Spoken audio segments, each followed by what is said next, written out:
So I often get asked as a chemistry teacher, unfortunately, because of a popular former TV show, the question I most often get asked is, hey, do I have a meth lab in my basement? And the answer, of course, is absolutely 100% no. However, would it be possible to make a chemistry lab in your basement, or anywhere else for that fact, out of just some simple school supplies, where you could collect data that would allow you to learn about the natural world in an extremely safe way? I believe the answer is yes, and that's what I'm going to try and do.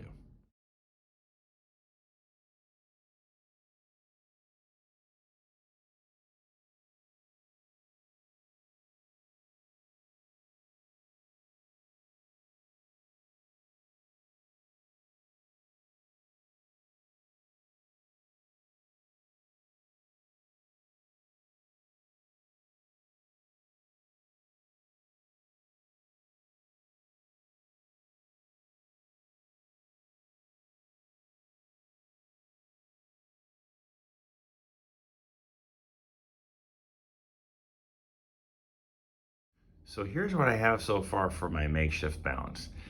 If you notice, I tried to have it set up to where I got a weighing dish on this side that's empty.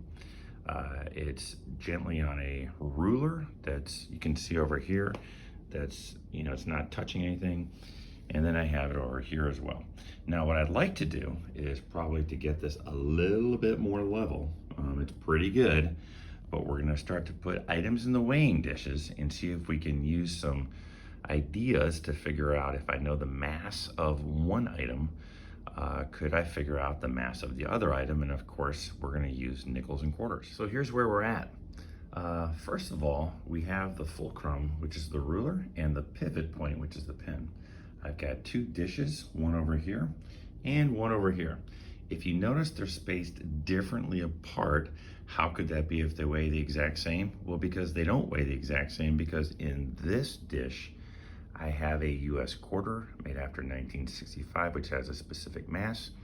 And in this dish over here, I have a US nickel, which also has a mass.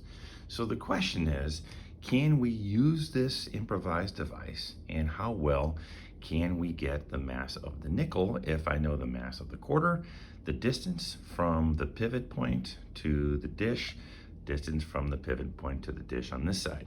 The nice thing about using this particular ruler is, if you notice, we have centimeters already lined up.